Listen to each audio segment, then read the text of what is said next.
What's going on, everybody? Welcome back to Horsemen Sports, where we're continuing today with division debates, and we're finishing the NFC South with the New Orleans Saints, who last year finished the season with its 7-10 record.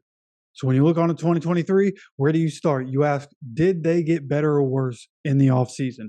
And overall, the Saints got better, mainly because they're better at quarterback with Carr instead of Andy Dalton. Along with bringing in Derek Carr, they were able to retain Michael Thomas. They were able to retain Jarvis Landry. These guys staying in the building with better quarterback play, and you have Chris Olave there.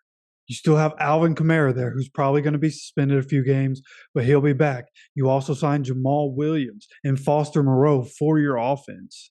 So overall, the Saints revamped their offense. They should look much, much better on the offensive side of the ball in 2023 compared to how they looked in 2022. But the defensive side is what I'm curious to see just how the Saints look this year. Because while they were able to add interior defensive linemen like Kalen Saunders and Nathan Shepard, they also lost David Onyemata and Shai Tuttle, both in the division, one to the Falcons, one to the Panthers. Also missing from that defensive line is going to be defensive end Marcus Davenport. So when you look at it, the Saints, the only person returning on that front four is going to be Cam Jordan. So it's going to be interesting to see if the people that they brought in this offseason, are they going to be able to fill the holes? Are they going to be able to have anywhere near the same impact? You know, filling Marcus Davenport's place is a tough job, admittedly.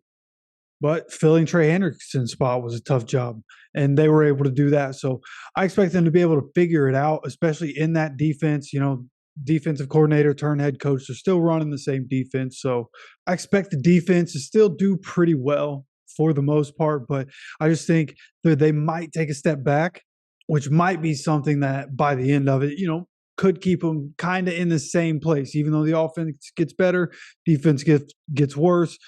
And I guess in today's NFL, you really just need to be able to put up a bunch of points. So if the offense can do that, I guess it's better overall. That's why having a good quarterback is so important.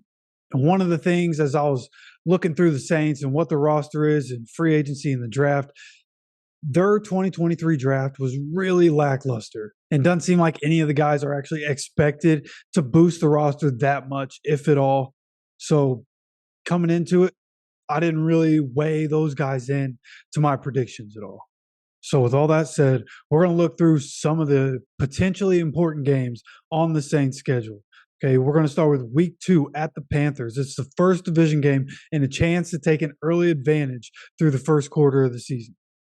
Being able to have an early matchup with a division opponent is almost as much of an advantage as it is a disadvantage. Seeing somebody you know you're going to be familiar with so early in the season can be a little disruptive to anything new that you're trying to do. So this game with the Panthers in Carolina is going to be very important for the Saints in the grand scheme of things of, can they win this division? Who are they going to be this season? And ultimately, I have the Panthers winning that game. And the Saints at that point will have started 0-2. Then you fast forward a little bit, go up to week 7 against the Jags. That's a Thursday night football game. First primetime game of the season and the best opponent that they're facing up to this point. And I think this game is going to be the one that'll show us, you know, it's almost midseason. Are the Saints somebody that can make some noise in the playoffs or not? And this is another game that I have them losing. This one is at home, but I have the Jags winning this game in week 7. And after they lose that game, I have them at 4-3 through 7 weeks. Okay, now bounce over to week 14 versus the Panthers, their home game against the Panthers. And with the NFC South race neck and neck, the winner of this game is in the driver's seat and controlling their own destiny. So as you can tell, I expect the Panthers and the Saints to be close in record at this point in the season. So the winner of this game is going to have a massive advantage going in to the final 4 weeks of the season. And this one, I actually have the Saints winning their home game against the Panthers. Okay, and then in week 15, I have them losing to the Giants. Week 16, I have them losing to the Rams. I have them beating the Bucs in week 17. And then week 18 is the real important. Week 18 at home against the Falcons. And this one's going to be one to watch. If the Saints control their own destiny going up against Falcons, because Arthur Smith's teams don't just lay down and die. If the Saints want to play in the playoffs, they're going to have to earn it, and they're going to have to win the last week of the season against the Falcons. Now, ultimately, I do have the Saints winning that Week 18 game against the Falcons, and their overall record at the end of the season will be 9-8. And when it comes down to it, they use those Week 14 and Week 18 games to separate themselves from the Panthers and from the Falcons enough to be able to propel themselves into the playoffs. Now, I have the Saints making it to the playoffs, but just to be completely transparent, I have them getting absolutely mollywopped by the Lions in the first round of the playoffs. So if you're a Saints fan, take that for what you will. But I think you guys are going to make it to the playoffs.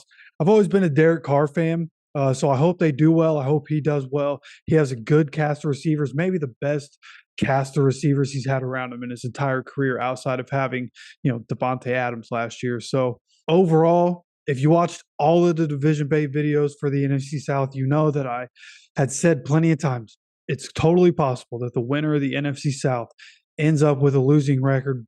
By the end of it, I actually had the Saints finishing one game over 500 because now there are 17 games. So I had to go one way or the other. So the Saints are my NFC South division champions for 2023.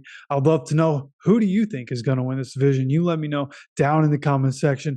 Don't forget to subscribe and keep coming back for more Division Bates episodes as we move on to the AFC South next. And I'll see you for the next video.